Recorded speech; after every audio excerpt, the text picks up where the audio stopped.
जब भी प्राइस इस पैटर्न को ब्रेक डाउन करने के बाद एक पुल बैक देती है और यदि इस पुल बैक पर कोई बेयरिश पिन बार कैंडल बन जाती है तो आपको इंतजार करना है जब इसके बाद कोई अगली कैंडल बने और इस पिन बार कैंडल के लो के नीचे क्लोजिंग कर दे तो आप यहां से सेल साइड का ट्रेड प्लान कर सकते हैं। लेकिन अगर प्राइस इस पैटर्न को ब्रेक डाउन करने के बाद पुल बैक देती है और इस पुल बैक पर कोई भी पिन बार टाइप की कैंडल नहीं बनती है तो आपको इंतजार करना है जब प्राइस इस पुल बैक के लो को ब्रेक कर दे तो आप यहां से भी सेल साइड का ट्रेड प्लान कर सकते हैं। इसको ट्रेड करने का हमारा थर्ड तरीका है descending triangle pattern on any support level. इसमें आपको देखना है कि जैसे मान लीजिए यहाँ पर एक सपोर्ट लेवल है, प्राइस इस सपोर्ट लेवल के पास जाती है और इस सपोर्ट लेवल पर एक डिसेंडिंग ट्रायंगल पैटर्न बन जाता है तो आपको वेट करना है जब प्राइस इस पैटर्न के साथ साथ इस सपोर्ट लेवल को भी ब्रेक डाउन कर दे तो आप यहां से सेल साइड का ट्रेड प्लान कर सकते हैं। इसको ट्रेड करने का हमारा चौथा तरीका है breakout of descending triangle pattern. इसमें आपको देखना है कि अगर डाउन ट्रेंड मार्केट के दौरान कहीं पर डिसेंडिंग ट्रायंगल पैटर्न बन जाता है और उसके बाद प्राइस इस पैटर्न को ब्रेक डाउन करने की बजाय इसे ब्रेकआउट कर देती है तो आपको तुरंत बाय साइड एंट्री नहीं बनानी है।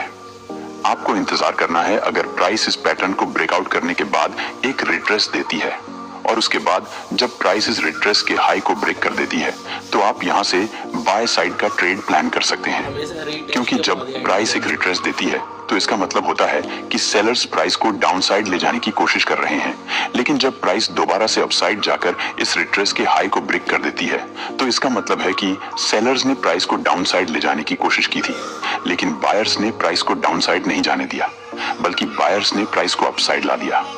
इसका मतलब है कि प्राइस बायर्स के नियंत्रण में आ चुकी है तो हम यहां से बाय साइड का ट्रेड प्लान कर सकते हैं क्योंकि इस स्थिति में प्राइस के यहां से अपसाइड जाने का चांस बहुत अधिक रहता है। अब आइए अगले पैटर्न को समझ लेते हैं। तीसरा प्रकार का जो हमारा न्यूट्रल चार्ट पैटर्न होता है वो है symmetrical triangle pattern. Symmetrical triangle pattern देखने में कुछ इस तरह का होता है जिसमें इसकी अपर trend line lower high point create करते हुए डाउन साइड आ रही होती है और इसकी lower trend line higher low point create करते हुए अप साइड जा रही होती है। दोनों ट्रेंड लाइन एक पॉइंट पर एक दूसरे को क्रॉस कर रही होती हैं। यह पैटर्न अपर ट्रेंड या डाउन ट्रेंड किसी भी ट्रेंड में बन सकता है क्योंकि यह चार्ट पैटर्न एक न्यूट्रल चार्ट पैटर्न है जिसका मतलब होता है कि इस समय प्राइस न तो बायर्स के कंट्रोल में है और न ही सेलर्स के कंट्रोल में है। तो इस स्थिति में आपको इसे ट्रेंड के अनुसार ही ट्रेड करना होता है, यानी कि अगर मार्केट का ट्रेंड बुलिश है और प्राइस अपर ट्रेंड लाइन को ब्रेक करता है तो आपको इन 5 पॉइंट्स का उपयोग करके ट्रेड करना है जैसा कि मैंने अभी तक आपको बताया।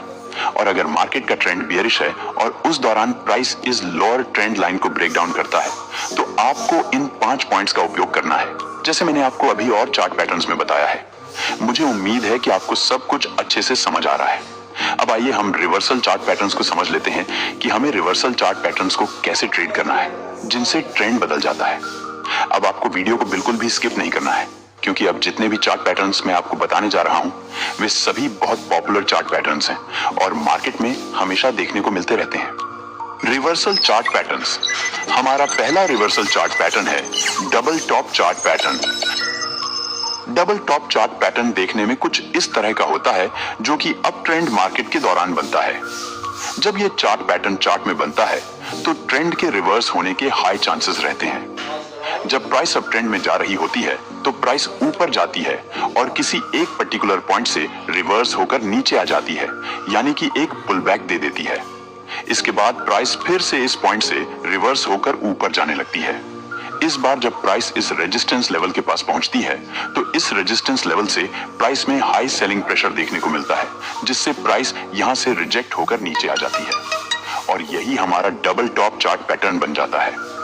जब प्राइस यहां से नीचे आती है तो इसका मतलब होता है कि अब मार्केट में बायर्स वीक हो रहे हैं और प्राइस सेलर्स के कंट्रोल में आ जाती है।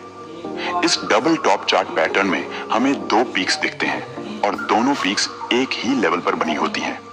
इस पुल बैक का लो जो बनता है उसे हम नेकलाइन कहते हैं। जब भी मार्केट में डबल टॉप पैटर्न बनता है तो सभी लोग वेट करते हैं कि जब प्राइस इस नेकलाइन को ब्रेक डाउन करेगी तब वे यहां पर सेल का ट्रेड प्लान करेंगे।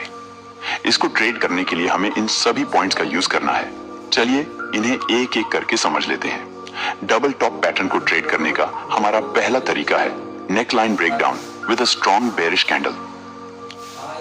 जब भी मार्केट में कहीं पर डबल टॉप चार्ट पैटर्न बनता है तो आपको वेट करना है कि जब कोई स्ट्रॉन्ग बेरिश कैंडल जैसे बेरिश पिन बार या बेरिश मरुबोजू कैंडल के साथ इस नेकलाइन का ब्रेकडाउन होता है। इसके बाद अगली कैंडल का लो के नीचे क्लोजिंग करें तो आप यहां से सेल साइड का ट्रेड प्लान कर सकते हैं। आपको अपना स्टॉप लॉस इस नेकलाइन के ऊपर रखना है और पहला टारगेट नियरेस्ट स्विंग लो तक रखना है। डबल टॉप पैटर्न को ट्रेड करने का हमारा सेकंड तरीका है any bearish candle on pullback after breakdown. जब मार्केट में डबल टॉप चार्ट पैटर्न बनता है और उसके बाद जब प्राइस इस नेक लाइन को ब्रेकडाउन करने के बाद एक पुलबैक देती है तो आपको देखना है कि इस पुलबैक पर कोई स्ट्रॉन्ग बेरिश कैंडल जैसे बेरिश पिन बार बनती है।